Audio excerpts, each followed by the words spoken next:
नमस्कार दर्शकों, आप देख रहे हैं हमारा खास कार्यक्रम आध्यात्मिक ज्ञान चर्चा। जैसा कि आप जानते हैं, जगत गुरु तत्वदर्शी संत रामपाल जी महाराज जी ने विश्व के सभी धर्म गुरुओं को आध्यात्मिक ज्ञान चर्चा के लिए आमंत्रित किया है। वहीं दूसरी तरफ मुसलमान धर्म के प्रवक्ता डॉक्टर जाकिर नाइक ने भी विश्व के सभी धर्मगुरुओं को चैलेंज किया है कि कोई उन्हें गलत साबित करे तो वो उसका अनुयायी होने के लिए प्रतिबद्ध अथवा तैयार है। डॉक्टर जाकिर नाइक की इस चुनौती को स्वीकार करते हुए संत रामपाल जी महाराज ने उन्हें आध्यात्मिक ज्ञान चर्चा के लिए आमंत्रित किया है। दर्शकों, हमारा उद्देश्य आध्यात्मिक ज्ञान चर्चा के माध्यम से पूरे विश्व को यथार्थ आध्यात्मिक ज्ञान तथा सत्य साधना प्रदान करा के भक्त समाज को सही दिशा प्रदान कराना है, जो सर्व धर्म ग्रंथों से प्रमाणित है। विश्व के सर्व धर्म गुरुओं से निवेदन है कि वे हमारे इस जनहित के कार्य को सफल बनाने के लिए तथा भक्त समाज को सही दिशा देने के लिए आगे आए। अब तक जिन भी संत महात्माओं ने हमारे इस खास कार्यक्रम में भाग लिया है, हम उन सभी का धन्यवाद करते हैं। आज के इस प्रोग्राम में भाग ले रहे मुसलमान धर्म के सुप्रसिद्ध प्रवक्ता डॉक्टर जाकिर नाइक तथा जगत गुरु तत्वदर्शी संत रामपाल जी महाराज जी की इस आध्यात्मिक ज्ञान चर्चा को सुनकर आपको स्वयं निर्णय करना है कि क्या सत्य है और क्या असत्य है। अल्हम्दुलिल्लाह वस्सलातु वस्सलाम अला रसूलिल्लाह व अला आलिहि व सहबिहि अजमईन, अम्मा बाद। अऊज़ु बिल्लाहि मिनश शैतानिर रजीम, बिस्मिल्लाहिर रहमानिर रहीम। कुल या अहलल किताब तालो इला कलिमतिन सवाइम बैनना बैनकुम अल्ला नअबुद इल्लल्लाह वला नुश्रिक बिही शैय्यन वला यत्तखिज़ बादुना बादन अरबाबन मिन दुनिल्लाह फइन तवल्लौ फकुलू शहदू बिअन्ना मुस्लिमून रब्बि इश्रह ली सदरी व यस्सिर ली अमरी वहलुल उक़दतम मिन लिसानी यफ़क़हू क़ौली। मेरे मोहतरम बुजुर्गों और मेरे अजीज भाइयों और बहनों, मैं आप सबका खैर मकदम करता हूं इस्लामिक तरीके से। अस्सलामु अलैकुम वरहमतुल्लाहि वबरकातुहू। आज के तकरीर का मौजू है हिंदू धर्म और मजहब इस्लाम में यकसानियत।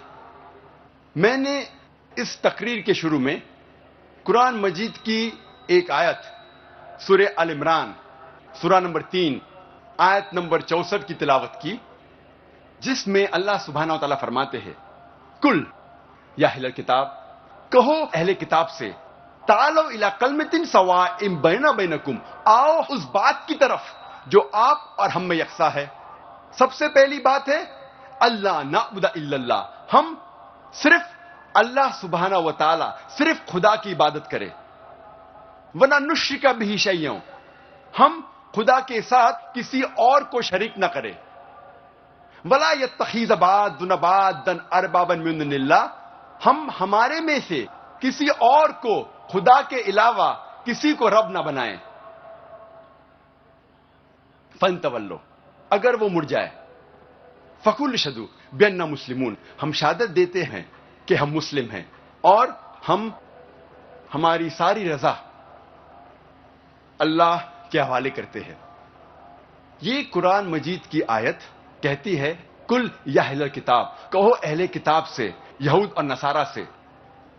ये आयत खुसूसन अहले किताब के लिए है, लेकिन आम तौर पे ये कोई भी गैर मुसलमान के लिए इस्तेमाल की जाती है। अल्लाह फरमाते हैं, तालो इला कलिमतिन सवाइम बैनना बैनकुम, आओ उस बात की तरफ जो आप और हम में यकसा है। सबसे पहली बात अल्लाह नअबुद इल्लल्लाह, हम सिर्फ एक खुदा की इबादत करें। कोई भी मजहब, कोई भी धर्म समझने के लिए हमें धर्म के मानने वालों को नहीं देखना चाहिए, क्योंकि अक्सर धर्म के मानने वाले या मजहब के मानने वाले खुद नहीं जानते उनका धर्म या उनका मजहब क्या कह रहा है। सबसे अच्छा और सबसे बेहतरीन तरीका कोई भी धर्म या मजहब को जानने के लिए है कि उस मजहब की किताबों का मुताला कीजिए। इसीलिए अगर हम हिंदू धर्म को जानना चाहते हैं तो हमें हिंदू को नहीं देखना चाहिए, हमें तहकीक करना चाहिए हिंदू धर्म की किताबों का। और सबसे ऊंची, सबसे अहम हिंदू धर्म की किताब है वेद। ये वेद हिंदू धर्म में सबसे अहम किताब है। उसके बाद है उपनिषद, पुराणास, इतिहास, मनुस्मृति, लेकिन सबसे अहम है वेद। अगर हम मजहब इस्लाम को जानना चाहते हैं तो हमें मुसलमानों को नहीं देखना चाहिए, हमें तहकीक करना चाहिए मजहब इस्लाम की किताबों का। और सबसे अहम किताब मजहब इस्लाम में है कुरान मजीद। कुरान मजीद सबसे अहम किताब है मजहब इस्लाम में। हमें पता लगता है कि इस्लाम में ईमान के 6 अरकान हैं। पहला रुकन है अल्लाह पर ईमान लाना, दूसरा उसके मलाइका पर ईमान लाना, तीसरा उसके किताबों पर ईमान लाना, चौथा उसके पैगंबरों पर ईमान लाना, पांचवा आखिरत पर ईमान लाना और छठा कदर तकदीर पर ईमान लाना। अब हम तस्करा करेंगे हिंदू धर्म और इस्लाम में ईमान के रुकन में यकसानियत। सबसे पहला है खुदा पर यकीन लाना। हम तस्करा करेंगे हिंदू धर्म में खुदा का तसव्वुर क्या है। जब हम कोई आम हिंदू से पूछते हैं आप कितने खुदाओं में मानते हैं, कुछ कहेंगे 3 खुदा, कुछ कहेंगे 10, कुछ कहेंगे 100, कुछ कहेंगे 1000 और कुछ कहेंगे 33 करोड़। लेकिन जब हम एक हिंदू पंडित से पूछते हैं, वो हिंदू से जो हिंदू धर्म की किताबों को जानता है, वो हिंदू कहेगा कि हिंदू सिर्फ एक भगवान, एक ही खुदा में मानना चाहिए और एक ही खुदा की इबादत करना चाहिए। लेकिन आम हिंदू एक फिलॉसफी में मानता है जिसे कहते हैं पैंथीइज्म। पैंथीइज्म की मानी आम हिंदू समझता है सब कुछ खुदा है, पेड़ खुदा है, इंसान खुदा है, सूरज खुदा है, चांद खुदा है, सांप खुदा है। हम मुसलमान समझते हैं कि सब कुछ खुदा का है, पेड़ खुदा का है, इंसान खुदा का है, सूरज खुदा का है, चांद खुदा का है, सांप खुदा का है। अहम फर्क हिंदू और मुसलमान में है। आम हिंदू कहते हैं सब कुछ खुदा है, हम मुसलमान कहते हैं सब कुछ खुदा का है। सिर्फ एक अहम फर्क है का। अगर हम इस का के फर्क को मिटा लेंगे तो हिंदू और मुस्लिम एक हो जाएंगे। दर्शकों, अभी आपने सुने मुसलमान धर्म के प्रवक्ता डॉक्टर जाकिर नाइक जी के विचार और आइए अब जानते हैं जगत गुरु तत्वदर्शी संत रामपाल जी महाराज जी के विचार। परम पिता परमात्मा पूर्ण ब्रह्म सारी सृष्टि के रचनहार कुल मालिक कबीर देव, कबीर परमेश्वर, अल्लाहु अकबर, परम अक्षर ब्रह्म कबीर साहिब जी की असीम रजा से आप पुण्यात्माएं सत्संग सुनने के लिए उपस्थित हुए। सत्संग में आने से प्राणी को ज्ञान होता है कि मानव शरीर आपको किस लिए प्राप्त हुआ। ये जानकारी सत्संग में दी जाती है कि मानव शरीर परमात्मा पाने, जन्म और मृत्यु के इस दीर्घ रोग को समाप्त करवाने का एक विकल्प है, एक साधन है।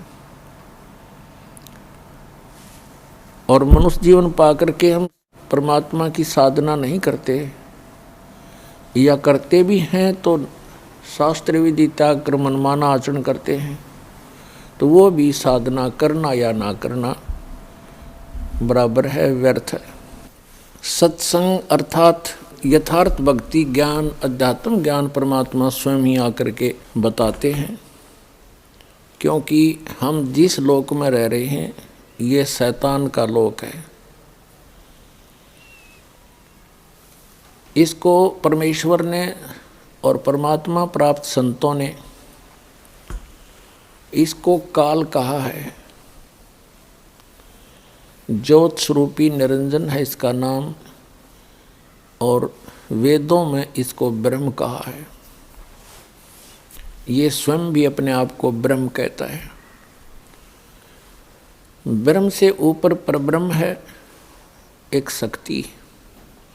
ये ब्रह्म, ये सरपुरुष, ये काल, ये शैतान है। इसके 21 ब्रह्मांड हैं। इससे नेक्स्ट है परब्रह्म, जिसको श्रीमद् भगवत गीता अध्याय नंबर 15 के श्लोक नंबर 16 और 17 में, 16 में इसको सरपुरुष कहा है, 21 ब्रह्मांड के स्वामी ब्रह्म को, काल को। और इससे नेक्स्ट जो ब्रह्म है उसको अक्षर पुरुष कहा है, उसको परब्रह्म भी कहते हैं। वो 7 संख ब्रह्मांड का मालिक है, स्वामी है। और इनसे ऊपर तीसरे नंबर का ओवरऑल कंट्रोलर जो है वो परम अक्षर ब्रह्म है, उसको परम अक्षर पुरुष भी कहते हैं, उसको अल्लाह ताला भी कहते हैं, उसको अल्लाहु अकबर भी कहते हैं, उसको कंप्लीट गॉड भी कहते हैं। तो जो ये ब्रह्म है इसको सरपुरुष भी कहते हैं, इसको काल भी कहते हैं। संतों ने इसे काल कसाई भी कहा है, इसको शैतान भी कहा है। इसी काल ने चारों वेदों का ज्ञान बताया। इसी काल ब्रह्म ने श्रीमद् भगवत गीता का ज्ञान श्री कृष्ण में प्रवेश करके बोला। इसी काल ब्रह्म ने कुरान शरीफ का ज्ञान, कुरान मजीद का ज्ञान जबरील देवता के माध्यम से, जबरील फरिश्ते के माध्यम से हजरत मोहम्मद जी तक पहुंचाया। ये काल है। और इसी ने पवित्र बाइबल का ज्ञान भी इसी काल ने बोला।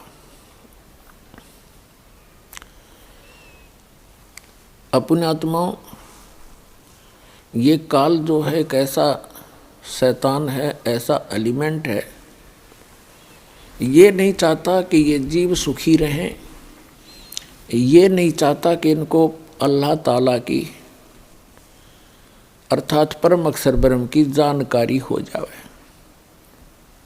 ये अपने सतर का ज्ञान देता है, फिर अंत में ऑप्शन छोड़ देता है कि उस अल्लाहु अकबर की अर्थात उस परम अक्षर ब्रह्म की जानकारी किसी बाखबर से पूछो, अर्थात तत्वदर्शी संत से जानो।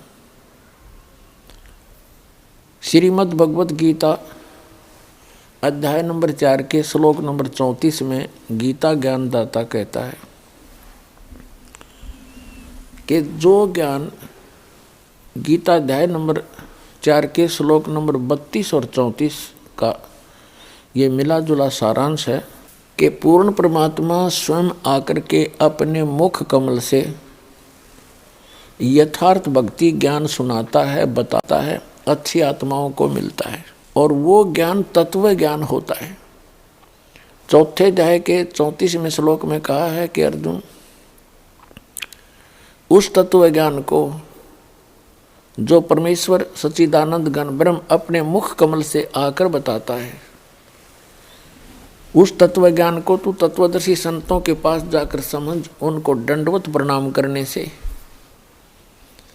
कपट छोड़कर नम्रतापूर्वक प्रसन्न करने से वह तत्वदर्शी संत तुझे तत्व ज्ञान का उपदेश करेंगे। इसी प्रकार यजुर्वेद अध्याय नंबर 40 के श्लोक नंबर 10 में स्पष्ट किया है कि कोई तो परमात्मा को संभवात कहते हैं।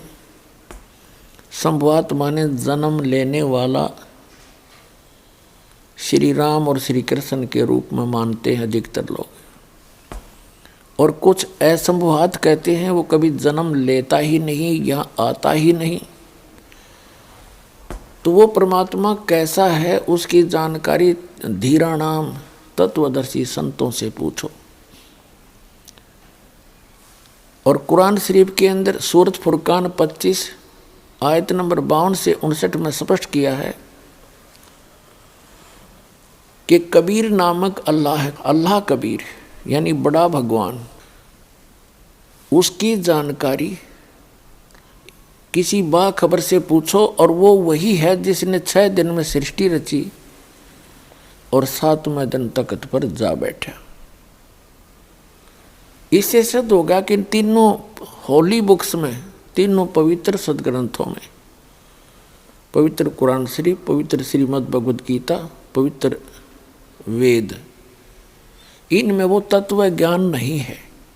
यदि वो तत्व ज्ञान होता तो ये शब्द इन सदग्रंथों में नहीं होते कि वो ज्ञान जो वास्तविक ज्ञान है, तत्व ज्ञान है, वो पूर्ण परमात्मा है, उसकी जानकारी किसी बाखबर से पूछो। बाखबर माने इल्म वाले से, तत्वदर्शी संत से। ये तीनों सदग्रंथ इनकम्प्लीट ज्ञान रखते हैं, अधूरा ज्ञान है इनके अंदर। कुरान शरीफ, श्रीमद् भगवद गीता और ये चारों वेद, यदि इनमें वो ज्ञान होता तो एक सूरत और बोल देता, एक अध्याय और बोल देता, लेकिन वो उस तत्व ज्ञान से अपरिचित है। इन तीनों ग्रंथों का ज्ञानदाता ये सरपुरुष है, ये ब्रह्म है, ये अल्लाह ताला नहीं है, ये कंप्लीट गॉड नहीं है। वो तो कंप्लीट गॉड की तो जानकारी किसी और से जानने के लिए कह रहा है, वो है अल्लाह ताला, वो है समर्थ परमात्मा। तो पुण्यात्माओं, उस अल्लाह ताला ने स्वयं आकर ही यथार्थ ज्ञान दिया है, वो समर्थ परमात्मा है, वो पूर्ण परमात्मा है। तो पुण्यात्माओं, हम जिस लोक में रह रहे हैं ये लोक ठीक नहीं है, ये इस काल भगवान का लोक है। ये नहीं चाहता कि यहाँ के प्राणियों को उस पूर्ण परमात्मा की जानकारी हो, इसलिए ऑप्शन छोड़ देता है कि उसकी जानकारी किसी बाखबर से, तत्वदर्शी संत से पूछो, और अपने सतर का ज्ञान इन सदग्रंथों के अंदर से वो बता करके अपने संत भेज के इस ज्ञान का ढोल पिटवा देता है, जगह जगह उसको प्रवेश करवा देता है। जन जन अपने उन सदग्रंथों से जो काल ब्रह्म के दिए हुए हैं उन्हीं को पूर्ण ग्रंथ मानकर उन्हीं के आधार से ज्ञान ग्रहण करके निश्चिंत हो जाते हैं। और परमात्मा, वो पूर्ण ब्रह्म, परम अक्षर ब्रह्म, जो परमात्मा कबीर, अल्लाह कबीर, अपनी प्यारी आत्माओं को यथार्थ ज्ञान बताने के लिए स्वयं ही आते हैं। और क्या कहते हैं वो आकर के चारों युग में मेरे संत पुकारे, कूक कहा हम हेल रे, हीरे माणिक मोती बरसे, ये जग चुगता डेल रे। परमात्मा कहते हैं हम चारों युगों में आते हैं, अच्छी आत्माओं को मिलते हैं, उनको अपने ज्ञान से, अपने तत्व ज्ञान से और यथार्थ स्थान और अपने स्वरूप से परिचित कराते हैं। फिर वो मेरे से परिचित संत भी मेरी महिमा का गुणगान करते हैं, यथार्थ भक्ति ज्ञान साधकों को बताते हैं।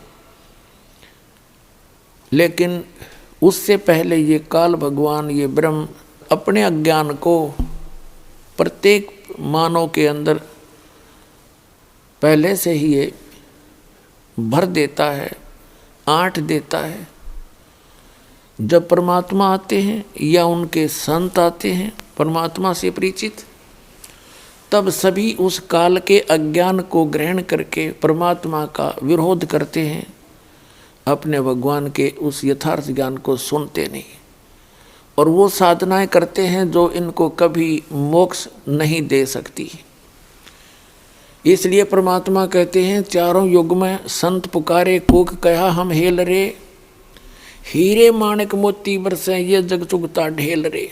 कबीर साहब कहते हैं, वो अल्लाह अकबर कहते हैं, पूर्ण मोक्षदायक ज्ञान और पूर्ण मोक्षदायक वो सत साधना रूपी हीरे और मोतियों की वर्षा करते हैं।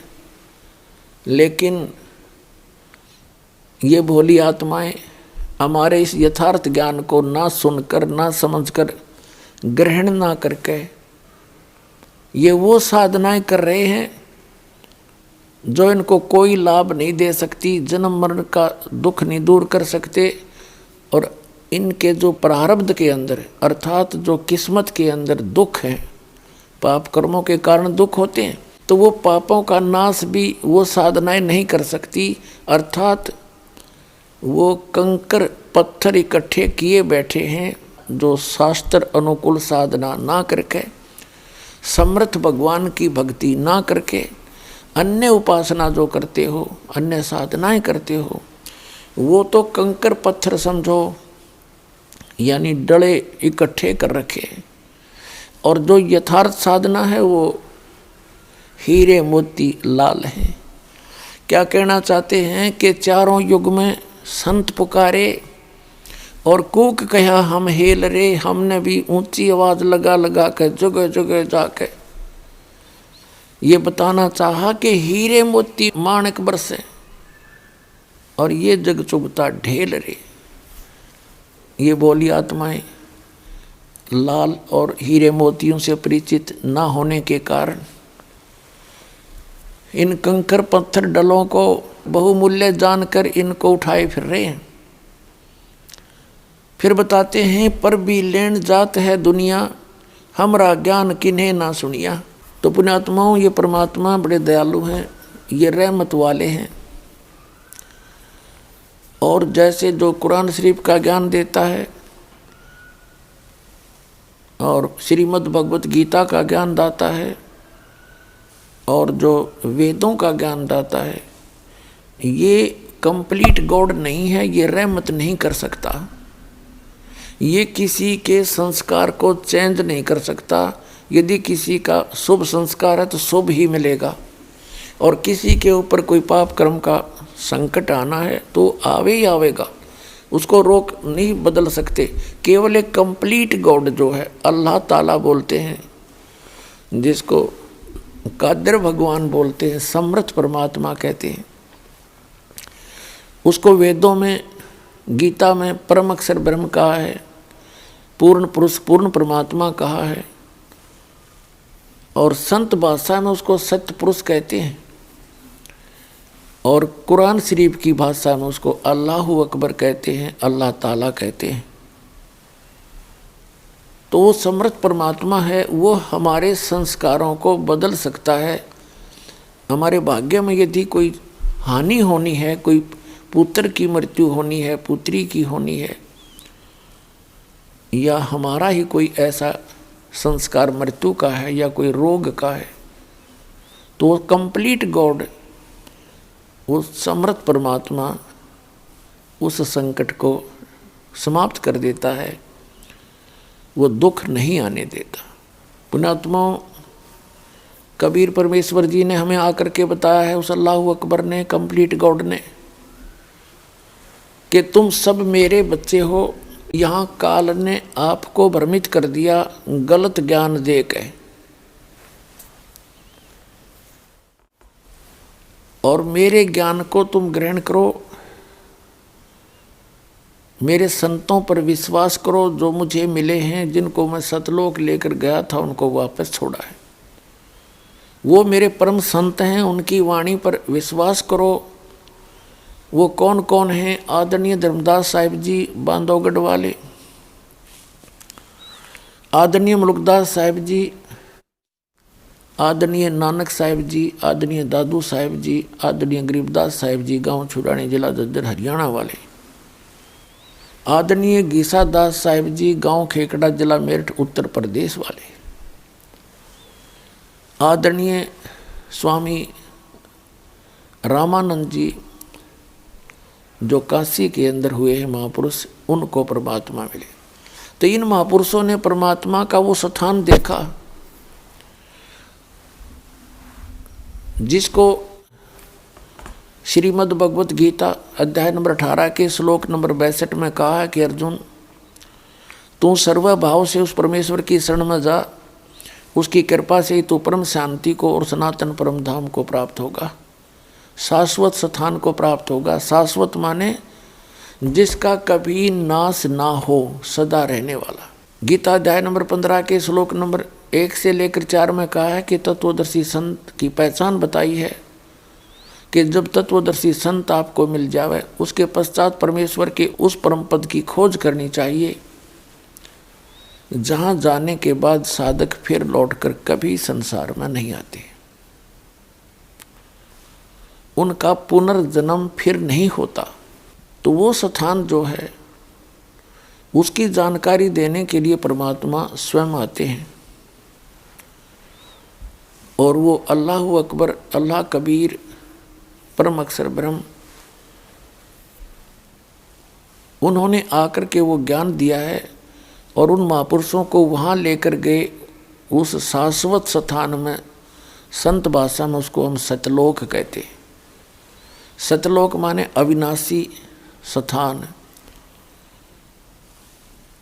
और वहाँ से फिर ले जाकर उनको सबको वापस लाए। उन महापुरुषों ने अपने आँखों देखा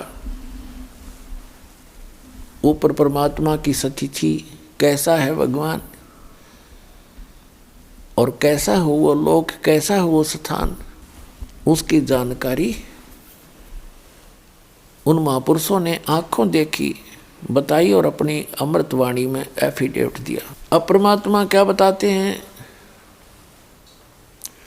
जो जन मेरी शरण है ताका हूँ मैं दासे, गेल गेल लाग्या फिरूं जब तक धरती आकाश।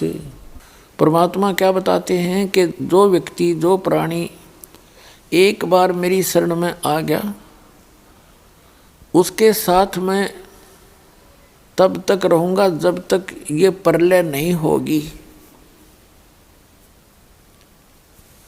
जब तक धरती और आकाश रहेगा। और फिर उनको पार करूँगा, बार बार मिलूँगा। तो पुण्यात्माओं, वो परमात्मा हमारे हमदर्द हैं, हमारे जो है मेहरबान हैं, रहमत वाले हैं। हमारे दुखों का भी वो नाश कर सकते हैं, हमारे पापों का नाश वही करते हैं। उसके लिए क्या बताया है कि वो पूर्ण परमात्मा स्वयं आकर अपनी जानकारी देते हैं। और जिन महापुरुषों ने परमात्मा उस समर्थ भगवान को सतलोक में शाश्वत स्थान में देखा, उन्होंने आकर के फिर जो ज्ञान दिया, उन्होंने अपनी अमृतवाणी में बोला है, जो बहुत बार आपको सुनाया है। पुण्यात्माओं, परमात्मा पाने के लिए, पूर्ण मोक्ष प्राप्ति के लिए सबसे पहले हमने गुरु बनाना पड़ता है, गुरु धारण करना पड़ता है। कहते हैं कि उस परमेश्वर ने उस सूक्ष्म वेद में जो अपने आप आकर अपने मुख कमल से, वो पूर्ण परमात्मा अल्लाह ताला कंप्लीट गॉड है, परम अक्षर ब्रह्म स्वयं आकर ज्ञान देते हैं। उसमें कहा है, वो सूक्ष्म वेद कहलाता है, उसको तत्व ज्ञान भी कहते हैं। उस तत्व ज्ञान में कहा है कि गुरु बिन माला फेरते, गुरु बिन देते दान, गुरु बिन दोनों निष्फल हैं, से पूछो वेद पुराण। और गुरु भी पूरा हो, ये नकली गुरुओं से नहीं बात बनती है। गुरु पूरा हो, तत्वदर्शी हो।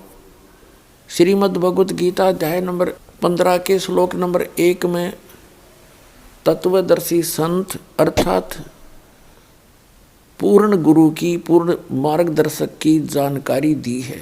ये उल्टा लटका हुआ संसार रूपी वृक्ष है। ऊपर को जड़ है, नीचे को तीनों गुण रूपी शाखा है। ये सिर्फ संकेत दिया है, ऊपर को जड़ है, नीचे को शाखा। ये उल्टा लटका हुआ संसार रूपी वृक्ष है। और जो संत इसके सभी विभागों को बता देगा, वो तत्वदर्शी संत है। अर्थात जो पूरी कंप्लीट क्रिएशन ऑफ वर्ल्ड जानता है, यानी पूर्ण रूप से सारी सृष्टि की रचना से जो परिचित है, वो तत्वदर्शी संत है। उल्टा लटका हुआ संसार रूपी वृक्ष के बारे में गीता अध्याय नंबर 15 के श्लोक नंबर 1 से 4 में वर्णन किया है। उसका थोड़ा सा आपको दिखाते हैं, रूबरू कराते हैं। ये देखिएगा, ये संसार रूपी उल्टा लटका हुआ एक पीपल का वृक्ष जानो, ये ऐसा है। ये संसार रूपी उल्टा लटका हुआ एक वृक्ष है। ये जड़ है, ये तना है, ये मोटी डार है और ये 3 शाखाएं हैं। ऐसी ऐसी और भी बहुत सारी डार होती हैं एक पेड़ के। तो ये जो जमीन से बाहर दिखाई देता जो पोर्शन, इसको पेड़ बोलते हैं, टरी बोलते हैं, वृक्ष बोलते हैं।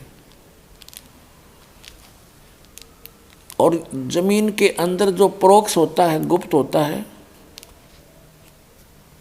वो जड़ें होती हैं।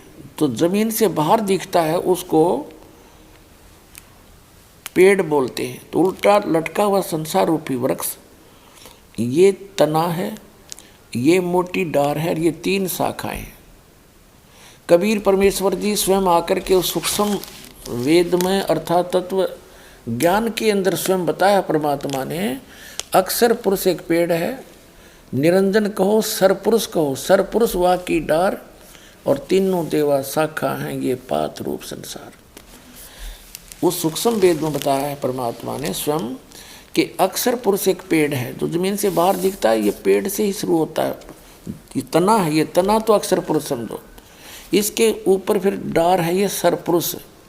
अक्षर पुरुष एक पेड़ है, सरपुरुष वा की डार और 3 देवा शाखा हैं, रजगुण ब्रह्मा जी, सतगुण विष्णु जी, तमगुण शिव जी। और ये पात रूप संसार, और ये छोटी छोटी टहनियाँ हैं, ये समझो ये देवता समझो, और आगे हम ये पात रूप संसार। और ये जो जड़ है ये परम अक्षर ब्रह्म है, ये पूर्ण ब्रह्म परमेश्वर है, ये अल्लाह ताला है। इसको अल्लाह ताला कहते हैं, कंप्लीट गॉड बोलते हैं। और दूसरे शब्दों में ये कौन है? ये है पूर्ण ब्रह्म। कबीर साहब परम अक्षर ब्रह्म, ये परमात्मा है, वो पूर्ण ब्रह्म, परम अक्षर ब्रह्म।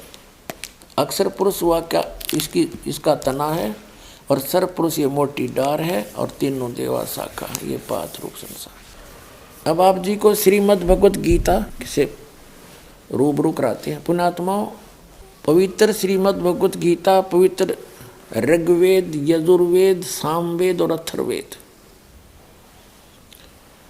ये विश्व के सभी मानव मात्र के लिए एक सदग्रंथ है। एक आप विचार कर लेना, जिस पुस्तक के अंदर मांस खाने का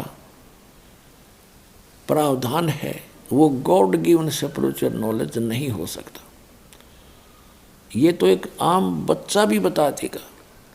तो पवित्र 4 वेदों में, पवित्र श्रीमद् भगवद गीता में कहीं पर भी मांस खाने का आदेश नहीं है। और ये पूरे मानव मात्र के लिए है। कोई भी सदग्रंथ कोई समय विशेष के लिए नहीं होता, या जाति या कौम विशेष के लिए नहीं होता, या किसी ग्रुप समुदाय का नहीं होता।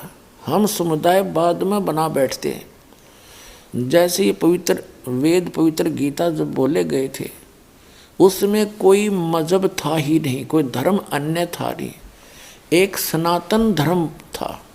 और जो परमात्मा आते हैं 4 युगों में, वो आदि सनातन धर्म का ज्ञान कराते हैं। आदि सनातन, आदि सनातन से भी हटकर फिर सनातन धर्म बन जाता है। उसी सनातन धर्म को आगे चल के हिंदू नाम दिया गया। तो उसके बाद सनातन धर्म के बाद उन्हीं में से बाबा आदम हुए। बाबा आदम से आगे मूसा अलैहिस्सलाम, हजरत मूसा जी, हजरत दाऊद जी, हजरत अब्राहिम जी, हजरत ईसा जी, हजरत मोहम्मद जी, ये बाबा आदम से ही उत्पन्न हुए हैं। उनकी संतति है, आगे उनकी संतान है। ये देखिएगा, जीवनी हजरत मोहम्मद सल्लल्लाहु अलैहि वसल्लम मोहम्मद इनायतुल्लाह सुबहानी। ये देखिएगा,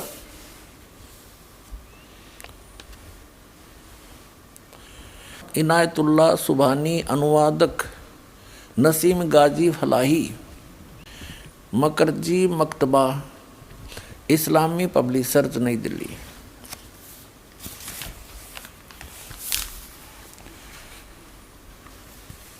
इस्लामी जीवनी हजरत मोहम्मद, SAW, हिंदी।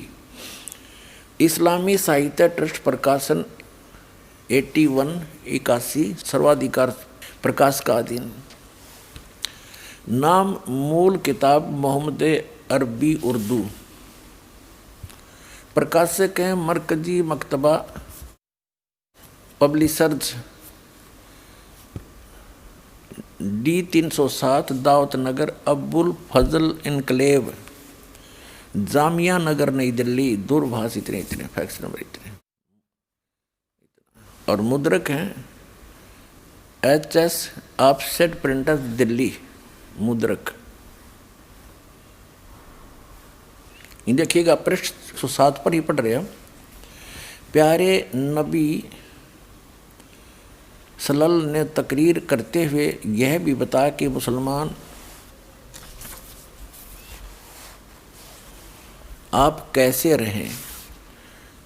फिर यहाँ बताया है, लोगों तुम्हारा रब एक है, तुम्हारा बाप एक है, तुम सब आदम के बेटे हो और आदम मिट्टी से बने हैं। खुदा के नज़दीक तुम में सबसे बेहतर वह है जो खुदा से सबसे ज़्यादा डरने वाला हो। और बाबा आदम कौन थे? ये ऋषभदेव जी थे। ऋषभदेव जो जैन धर्म के प्रवर्तक माने जाते हैं। अपनात्माओं, अध्यात्म ज्ञान को समझने के लिए हमने अपनी अपनी डफड़ी नहीं बजानी, बतेरे दिन बजा ली। हमने सभी सदग्रंथों को, सभी इतिहासों को साथ लेना पड़ेगा, जितने महापुरुष हुए हैं। अब जैन धर्म का इतिहास दिखाते हैं आपको। ये देखिएगा, आओ जैन धर्म को जाने। ये पुस्तक है प्रवीण चंद्र जैन, MA शास्त्री। ये पुस्तक है आओ जैन धर्म को जाने। लेखक है प्रवीण चंद्र जैन, MA शास्त्री, जम्बूद्वीप इस्तनापुर। प्रकाशक है श्रीमती सुनीता जैन, जम्बूद्वीप इस्तनापुर, मेरठ, उत्तर प्रदेश। अब ये यहाँ से ये है सारा कुछ। प्राप्ति स्थान है संजय कुमार, विजय कुमार जैन, कानपुर वाले, जम्बूद्वीप इस्तनापुर, मेरठ। जैन साहित्य सदन, चांदनी चौक, दिल्ली। राजकुमार जैन, कमलाबाई आश्रम, महावीर जी दी जैन मंदिर, शांति, ये सारा कुछ। और यहाँ से Jambudweep Hastinapur. Dhirendra Jain, new Adasya offset printers, Meerut से छपी है। इसके 154 पृष्ठ पर आपको ले चलते हैं। इसके 154 पृष्ठ पर दिखाते हैं, आओ जैन धर्म को जाने। इन्होंने क्या बताया है कि भगवान श्री आदिनाथ यानी ऋषभदेव को इस्लाम धर्म में भगवान आदिनाथ को क्या माना गया है? उत्तर है बाबा आदम। ऋषभदेव जी जो जैन धर्म के प्रवर्तक हैं, वो मृत्यु के उपरांत बाबा आदम के रूप में प्रकट हुए। तो हमारे संस्कार आपस में रले मिले हैं। ये बाद में हम बंटते चले गए और बांट दिए। इस काल भगवान ने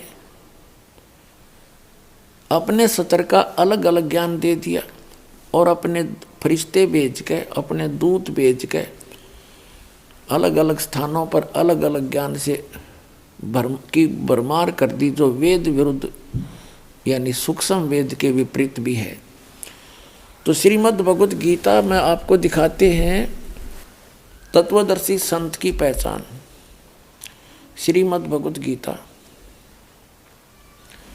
ये जयदयाल गोविंद का इसके अनुवादक हैं। गीता प्रेस गोरखपुर से प्रकाशित है। अथ पंचदशो अध्याय, प्रथम मंत्र। ये 15वां अध्याय है। ये प्रथम मंत्र। इसमें क्या कहा है कि ऊर्ध्व मूलम अधः शाखम अश्वत्थम प्राहु अव्यम छंदासी यस्य पर्णानि ये तम वेद स वेदवित। इसका अर्थ है ऊर्ध्व माने ऊपर को, मूल माने जड़ वाला, अधः माने नीचे को, शाखम माने शाखा वाला, अश्वत्थम माने पीपल का वृक्ष, प्राहु माने कहा जाता है ये अव्यय है, अविनाशी। छंदासी यस्य पर्णानि, इसके जो विभाग हैं वो पत्ते आदि, शाखा आदि इसके विभाग हैं। ये तम वेद, जो उस अज्ञान अंधकार में छुपे हुए उस संसार रूपी वृक्ष के विषय में जानता है, स वेदवित, वह है वेद के तात्पर्य को जानने वाला, वो तत्वदर्शी संत है। इबिन की अनुवाद देखिएगा। ऊर्ध्व मूलम का अर्थ इन्होंने कर दिया आदि पुरुष परमेश्वर मूल वाले। ये बताना था आदि पुरुष परमेश्वर तो ऊपर को मूल रूप है। यो ऊर्ध्व माने ऊपर, अधः माने नीचे होती है। इन्होंने यहाँ गलत कर दिया, ब्रह्मा रूप मुख्य शाखा वाले, जिसे ये गलत कर दिया इन्होंने। इन अकल तो थी नहीं इनके अंदर। ये देखो इसके साथ में दूसरे श्लोक में अधः माने, अधः 2 बार है, अधः अधः। इसका अनुवाद इन्होंने यहाँ किया है नेक्स्ट पृष्ठ पे। अधः माने नीचे, अधः माने नीचे और अधः माने नीचे। ऊर्ध्व माने ऊपर होता है। अब यहाँ देखें ना, अब फिर आगे मंत्र नंबर 1 पे 15वें अध्याय का मंत्र नंबर 1। ऊर्ध्व मूलम अधः शाखम। ये कहना था कि ऊपर को जड़, मूल माने जड़, ऊपर को जड़ वादि पुरुष परमेश्वर समझो, और अधः शाखम ये नीचे को शाखा वाला। ये संसार रूपी पीपल के वृक्ष को अविनाशी कहते हैं। वेद ये छंद कह दिया, वेद नहीं, ये जो नीचे शाखा और पत्ते रूपी जो विभाग हैं, छंद माने विभाग, उसके खंड जिसके पत्ते हैं कहे गए हैं, उस संसार रूप वृक्ष को जो पुरुष मूल सहित जानता है, जड़ से लेकर पत्तों तक बता देगा। वेद माने जानता है, स वेदवित, स माने वह है, वेदवित माने वेद के तात्पर्य को जानने वाला है। अर्थात वो तत्वदर्शी संत है जो ऊपर को जड़ वाला और नीचे को शाखा वाले, इस उल्टे लटके संसार रूपी वृक्ष के जो सभी विभाग बता देगा। स वेदवित, वो तत्वदर्शी संत है। अब वो स्वयं परमात्मा आते हैं ऋग्वेद मंडल नंबर 9 सूक्त नंबर 86 मंत्र 26 और 27 में। ऋग्वेद मंडल नंबर 9 सूक्त 82 मंत्र 1, 2, 3 में। ऋग्वेद मंडल नंबर 9 सूक्त 54 मंत्र 3 में। ऋग्वेद मंडल नंबर 9 सूक्त 96 के मंत्र नंबर 16 से लेकर 20 में। ऋग्वेद मंडल नंबर 9 सूक्त 94 के मंत्र नंबर 1 में। ऋग्वेद मंडल नंबर 9 सूक्त 95 के मंत्र नंबर 2 में। ऋग्वेद मंडल नंबर 9 सूक्त 20 मंत्र 1 में। ऋग्वेद मंडल नंबर 9 सूक्त नंबर 1 मंत्र नंबर 8 और 9 में। और भी अनेक स्थानों पर ये प्रमाणित किया गया है कि वो सच्चिदानंद घन ब्रह्म यानी पूर्ण परमात्मा अल्लाहु अकबर, वो ऊपर के लोक में रहता है, सब भुवनों के ऊपर, सब ब्रह्मांडों के ऊपरी अरस कुरस पर अलह तकत है, सबसे ऊपर के लोक में रहता है। और वहाँ मनुष्य दृश्य है, मनुष्य जैसा उसका आकार है, और वहाँ से गति करके आता है, वहाँ से चल कर आता है, सशरीर आता है मनुष्य दृश्य, और यहाँ आकर के अपने यथार्थ ज्ञान को पुण्यात्माओं तक पहुँचाता है, उनको सुनाता है। तो उस अल्लाहु अकबर ने, उस बड़े भगवान ने, उस कादिर मालिक ने, उस परम अक्षर ब्रह्म ने अपने द्वारा रची हुई सृष्टि का ज्ञान स्वयं ही आकर बताना पड़ा। और तो जान कैसे सकते? तो उन्होंने कहा है अक्षर पुरुष एक पेड़ है और सरपुरुष वा की डार, और तीनों देवा शाखा हैं ये पात रूप संसार। अब वो ज्ञान इस दास को दिया परमात्मा ने, क्योंकि उनका आदेश था। जब वो मालिक आए थे, सह शरीर आए थे, सह शरीर चले गए थे, ना उनका जन्म हुआ और न उनकी मृत्यु हुई। सह शरीर आए थे, सह शरीर गए थे। वो कौन? काशी के अंदर वो अल्लाहु अकबर, वो धानक जुल्हा रूप में वो परमात्मा स्वयं वहाँ रहे, अपनी जानकारी आप ही दी, यथार्थ ज्ञान भी आप ही बोला, जो सच्चिदानंद घन ब्रह्म की वाणी में लिपिबद्ध किया गया। और जिन महापुरुषों को परमात्मा ऊपर लेकर गए, फिर उनको वापस छोड़ा। उन्होंने भी वही ज्ञान एज इट इज मालिक का दिया हुआ अपनी अमृत वाणी में बोला। तो इससे क्या स्पष्ट हुआ कि ऊपर को जड़ वाला, ऊपर को जड़ मूल मालिक है और नीचे को तीनों गुण रूपी शाखा वाला, ये उल्टा लटका हुआ संसार रूपी वृक्ष है। और जो संत इसके सभी विभागों को बता देगा, मूल से लेकर पत्तों तक। मूल कौन? परमात्मा है। मूल तो समझो परम अक्षर ब्रह्म। गीता अध्याय नंबर 15 के श्लोक नंबर 16 और 17 में 3 परमात्माओं की जानकारी है, 3 पुरुषों की। पुरुष माने प्रभु, एक सरपुरुष, एक अक्षर पुरुष और तीसरा परम अक्षर पुरुष। परम अक्षर ब्रह्म कहो, सर ब्रह्म कहो, सर पुरुष कहो, अक्षर पुरुष कहो, अक्षर ब्रह्म कहो, परम अक्षर पुरुष कहो, परम अक्षर ब्रह्म कहो, उसको अल्लाह ताला कहो, उसको अल्लाहु अकबर कहो, परम अक्षर ब्रह्म कहो, और उसको सत्य पुरुष कहो, अविनाशी परमात्मा कहो। उस एक ही परमात्मा के पर्यायवाची शब्द है सरपुरुष और सरब्रह्म और ज्योत स्वरूपी निरंजन काल, ये इस काल ब्रह्म के पर्यायवाची शब्द हैं। और परब्रह्म और अक्षर पुरुष ये इस 7 संग ब्रह्मांड के इस सरपुरुष का पर्यायवाची शब्द है।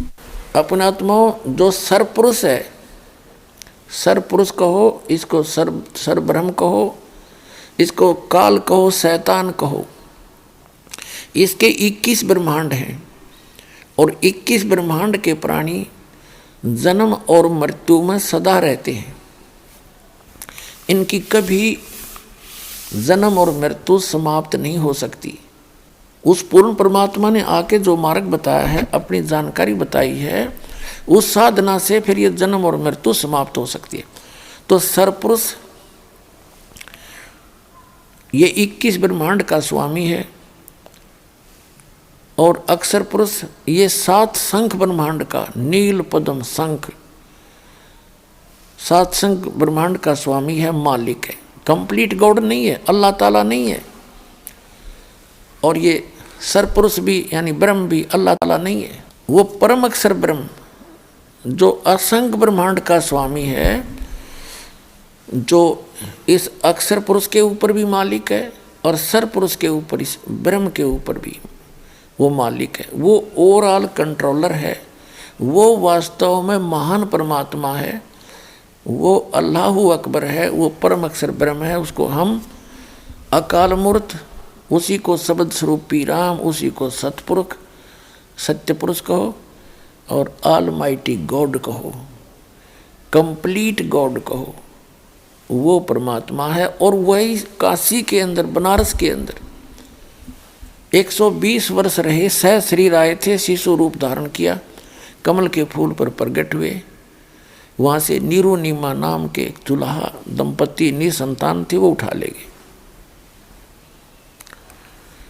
और फिर धीरे धीरे बड़े हुए, अपना यथार्थ ज्ञान प्रचार किया, अपने मुख कमल से बोला वो यथार्थ ज्ञान, उनके मुख कमल से उच्चरित वाणी सच्चिदानंद घन ब्रह्म की वाणी में लिपिबद्ध किया गया धर्मदास जी द्वारा। और वो ज्ञान आज इस दास के पास उपलब्ध है। उसके भी अतिरिक्त कबीर सागर में, कबीर वाणी में सच्चिदानंद घन ब्रह्म ने कहा है कि इस काल को धोखा देने के लिए मैंने बहुत सा ज्ञान दिया, लेकिन वो मूल ज्ञान है उसको अभी गुप्त रखा था। तो वो मूल ज्ञान इस दास को दिया दाता ने। कबीर साहब कहते हैं कि 33 अरब ज्ञान हम बाखा, और मूल ज्ञान हमने गुप्त ही रखा। और धर्मदास जी से कहा था, मूल ज्ञान तुम तब तक छुपाई जब तक द्वादश पंथ ना मिट जाए। तो वो मूल ज्ञान परमात्मा ने जो 33 अरब वाणी बोलकर भी गुप्त रखा था, वो इस दास को दिया। तो वो कंप्लीट स्पिरिचुअल नॉलेज इस दास को कबीर भगवान ने प्रदान किया। क्योंकि पहले जो भी ज्ञान मालिक ने दिया महापुरुषों को, तो उन्होंने उनको वाणी के माध्यम से, लोकोक्तियों के माध्यम से, शब्दावली के माध्यम से बोला। और वो ऐसे गूढ़ शब्दों में बोला गया कि आम आदमी उसको समझ नहीं सका। तो वो भेद, वो रहस्य छुपा रहा। अब इस दास पे कृपा करी, उन सदग्रंथों के उन गूढ़ रहस्यों को, जैसे वेदों के मंत्र, गीता जी के श्लोक और कुरान शरीफ की आयत, इस दास के अतिरिक्त ना तो मुसलमानों की समझ में आई, ना हिंदू सनातन धर्म के व्यक्तियों के समझ में आई, आचार्य और शंकराचार्य और मंडलेश्वर गुरुओं के नहीं समझ में आई, और ना ही कुरान शरीफ के आयत इन मुल्ला और काजियों के समझ में आई। इस दास पर दया करी। इस दास ने सब ग्रंथों को ठीक से समझा और जाना, आपके रूबरू किया।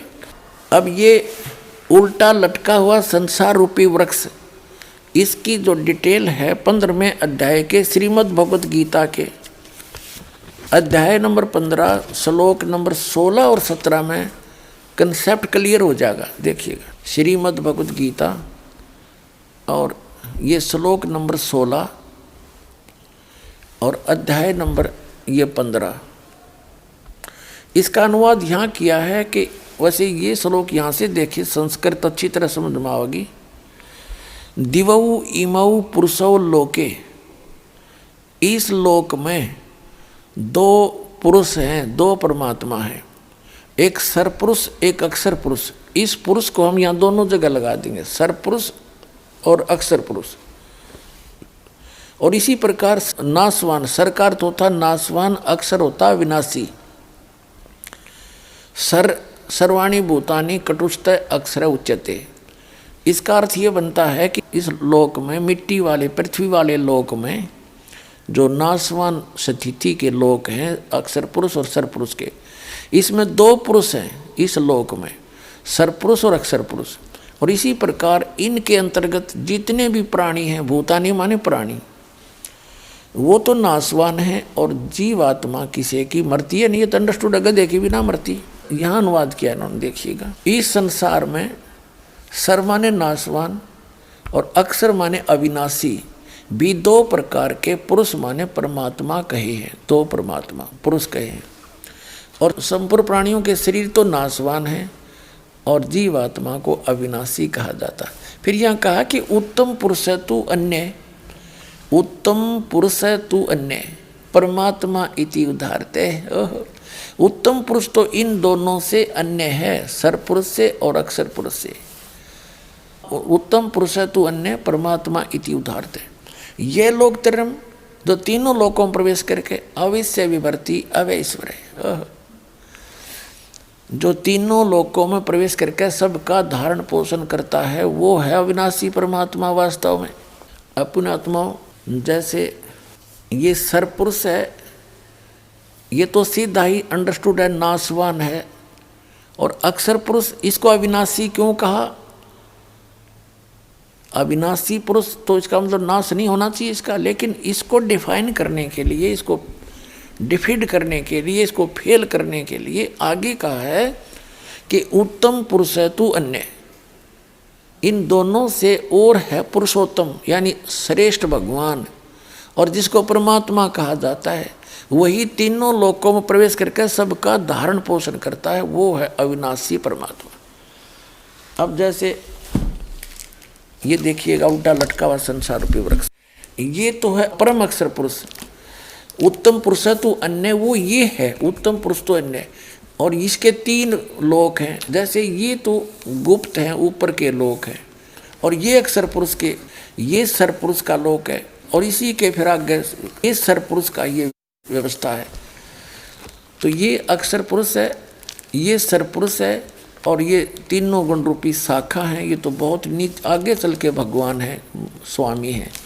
अब ये यहाँ से पौधे को यानी पेड़ को खुराक आहार पालन पोषण कहाँ से होता है? मूल से होता है, जड़ों से होता है। तो जड़ रूपी वो परम अक्षर ब्रह्म है, वो तो उत्तम पुरुष है, तू अन्य, ये है वो परमात्मा। ऊर्ध्व मूलम अधः शाखम, नीचे को शाखा वाला, ये संसार रूपी वृक्ष है। अब गीता ज्ञान दाता ने और बताया को नहीं, ऊपर न जड़ नीचे न तीनों और शाखा है।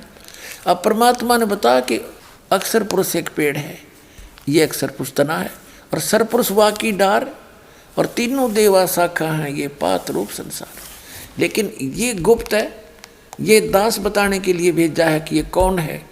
परमात्मा को तो पता ही था, लेकिन स्वयं अपने आप को कहे तो नहीं सच्चा हो, तो इसके लिए एक मीडिएटर की जरूरत पड़ती है। ये दास मीडिएटर बना है आप और भगवान के बीच में, आपको परमात्मा समझाने के लिए। पुण्यात्माओं, पहले परमात्मा की परिभाषा यानी डेफिनेशन ऑफ गॉड सुनाते हैं। प्रभु की परिभाषा, प्रभु माने स्वामी, खुदा। अब जो जितने सतर का खुदा है, जितने सतर का अल्लाह है, वो उतने सतर का अल्लाह है, उतना उसके उतनी शक्ति उसमें है। जैसे तहसीलदार भी साहब कहलाता है, और एसडीएम को भी साहब बोलते हैं, सब डिविजनल मजिस्ट्रेट को, और डिप्टी कमिश्नर डीसी को भी साहब कहते हैं, और कमिश्नर को भी साहब कहते हैं, मंत्री एक प्रांत के मंत्री को भी साहब बोलते हैं, और मुख्यमंत्री जो प्रांत का एक मुखिया होता है उसको भी साहब कहते हैं, और केंद्र के मंत्रियों को भी साहब कहते हैं, और प्रधानमंत्री को भी साहब कहते हैं, राष्ट्रपति जी को भी साहब कहते हैं, प्रधानमंत्री जी को भी साहब कहते हैं। ये सभी प्रभु हैं, ये सभी खुदा हैं, ये सभी गॉड हैं अपने अपने सतर के। इनकी शक्ति को नकारा नहीं जा सकता, लेकिन इनका कंट्रोलर एक है, राष्ट्रपति और फिर प्रधानमंत्री। ओवरऑल कंट्रोलर तो राष्ट्रपति है, लेकिन वर्किंग उसका जो नुमाइंदा है प्रधानमंत्री, ओवरऑल कंट्रोलर होता है राष्ट्रपति जी का नुमाइंदा इंडिया के अंदर। तो ये इसी प्रकार इस पूरे ब्रह्मांडों की स्थिति को समझेंगे हम, ऐसा ही है।